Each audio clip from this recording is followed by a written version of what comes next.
Hey guys, ஒரு பிளெயினான தொன்ன பிரியாணி ரெசிபியோட வந்துட்டோம்ல. அண்ணன் தொன்ன பிரியாணியோட வாசம் சென்னை வரைக்கும் அடிக்கும்னா பார்த்துக்கோங்க.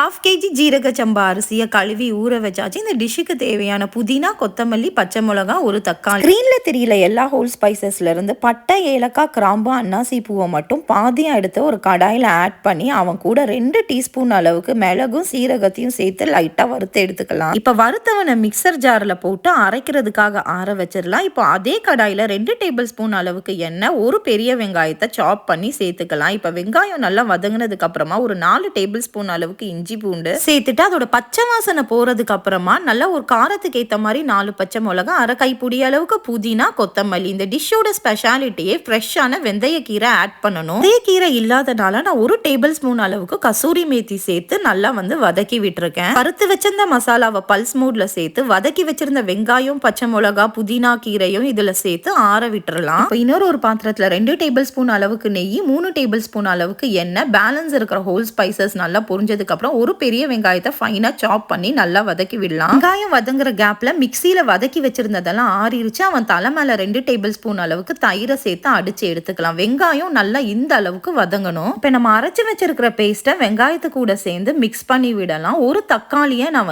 4 கட் பண்ணி ஆட் பண்ணியிருக்கேன். தக்காளி ஆப்ஷனல் தான். இப்போ இந்த டிஷ்ஷுக்கு தேவையான 2 டேபிள் ஸ்பூன் அளவுக்கு சால்ட், 1 டீஸ்பூன் அளவுக்கு சில்லி பவுடர், 1/2 டீஸ்பூன் மஞ்சத்தூள் சேர்த்துட்டு நல்லா மிக்ஸ் பண்ணிட்டு இதோட ராஸ்மெல் போறதுக்காக ஒரு லிட்டை போட்டு ஜஸ்ட் ஒரு 2 மினிட்ஸ்க்கு மூடி வச்சிடலாம். 2 மினிட்ஸ் கழிச்சு லிட்டை ஓபன் பண்ணிட்டு இந்த கிளாஸ்ல நான் 2 கிளாஸ் அளவுக்கு சீரக சம்பா அரிசி எடுத்திருக்கேன். ஸோ 1 கிளாஸ் சீரக சம்பாக்கு 1.5 அப்படின்னு கணக்கு பண்ணி 3 கிளாஸ் தண்ணியை நல்லா கொதிக்க வச்சு சேர்த்துக்கலாம். அது கூட 1 டீஸ்பூன் அளவுக்கு உப்பை சேர்த்து லிட்டை போட்டு மூடி வச்சிடலாம். தண்ணி நல்லா இந்த மாதிரி கொதி வரும்போது அரிசியை வாஷ் பண்ணி ஃபில்டர் பண்ணி இது கூட நம்ம சேர்த்துக்கலாம். அரிசியை சேர்த்ததுக்கு அப்புறம் உப்பு, புளிப்பெல்லாம் செக் பண்ணி பார்க்கும்போது புளிப்பு கொஞ்சம் கம்மியா இருந்த மாதிரி இருந்தது. அதனால ஒரு 1/2 லெமனை நான் புளிஞ்சு விட்டுருக்கேன். லிட்டை போட்டு மூடி மீடியம் ஃப்ளேம்ல ஒரு 4 to 5 மினிட்ஸ் வச்சிடலாம். 4 to 5 மினிட்ஸ் கழிச்சு ஓபன் பண்ணி ஒரு தடவை மிக்சிங் கொடுத்து லிட்டை போட்டு அகைன் மூடி வச்சிடலாம். 2வது வாட்டி 5 நிமிஷம் கழிச்சு நம்ம ஓபன் பண்ணி ஒரு தடவை மிக்ஸ் பண்ணி பார்க்கும்போது அரிசியும் தண்ணியும் சேம் லெவல்ல இருக்கும். இந்த மாதிரி அடுத்து இவன் தம் அடிக்க ரெடி ஆயிட்டான். பழைய தோசைக்கல்ல ஹை ஃப்ளேம்ல 1 மினிட் வச்சுட்டு சட்டியை தூக்கி அப்படியே ஸ்லோ ஃப்ளேம்ல 10 நிமிஷம் வச்சு எடுத்தோம்னா நம்ம தலைவன் மாசா ரெடி ஆயிடுவான். பாருங்கடா எங்க அண்ணன் தொன்னனை இந்த மாதிரி பொலன்னு போட்ட உடனே உதிரி உதிரியா சூப்பரா இருப்பான். இந்த பிரியாணியோட ஸ்பெஷாலிட்டி இந்த கோயிலெல்லாம் கொடுப்பாங்கல்ல தொன்ன கப்பு, அதுல தான் சர்வ் பண்ணுவாங்க. எந்த பிரியாணிலுமே நம்ம வெந்தயக்கீரை எல்லாம் ஆட் பண்ண மாட்டோம். இதுல வெந்தயக்கீரை ஆட் பண்ணி செய்வாங்க. ஊர்ல இருந்து வந்த அன்னைக்கு மட்டன் சிக்கன்லாம் இல்லாதனால உள்ளதை வச்சு நல்லது செய்யலான்னு இருக்கிற இன்கிரீடியன்ஸை வச்சு செஞ்சாச்சு. கண்டிப்பா இதை ட்ரை பண்ணிட்டு சூப்பர் ஹிட் ஆச்சா இல்ல மொக்க வாங்குச்சான்னு சொல்லுங்க.